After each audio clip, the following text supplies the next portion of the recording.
महाभारत में लिखा है कि एक बार ऋषि बद्रिक आश्रम गए तो वहां नारायण भगवान को श्राद्ध करते हुए देखा।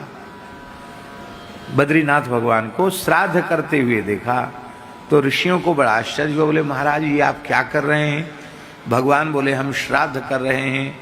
ऋषियों ने कहा श्राद्ध तो अपने पूर्वजों का किया जाता है, आपका पूर्वज कौन है?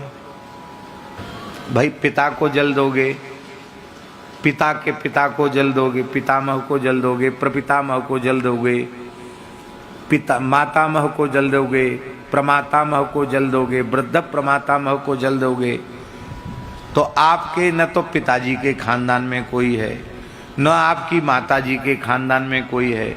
आप तो स्वयं ही पिता हैं, स्वयं ही माता हैं, आप किसका तर्पण श्राद्ध कर रहे हैं?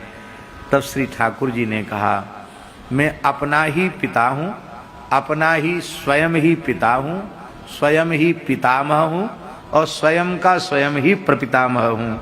तो मैं स्वयं में अपने आप में ही अपने को पितर रूप में स्वीकार करके श्राद्ध कर रहा हूँ। और आपको स्मरण में होगा अनेन श्राद्ध कर्मणा अथवा तर्पण कर्मणा सर्वेषां पितृरूपी जनार्दन प्रियताम न मम।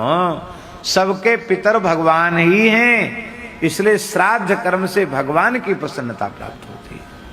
अब जिस दिन तिथि होती है परिवार के किसी की तो बोले कोई ब्राह्मण बुला दो, उसको जिमा दो, हो गया। अब ब्राह्मण भी नहीं जिमाते, कहते भाई भांजे को बुला के जिमा दो। तो गामन में तो ऐसा बोलते हैं कि एक भांजो 100 बामन के बराबर है। अरे भैया भांजे जरूर जिमाओ, मैंने नहीं कर रहे, पर भांजे को आप जिमाते हो अच्छी बात है, जिमाओ, पर किसी पवित्र सदाचार संपन्न वैदिक ब्राह्मण को श्राद्ध में अवश्य भोजन कराना ही चाहिए।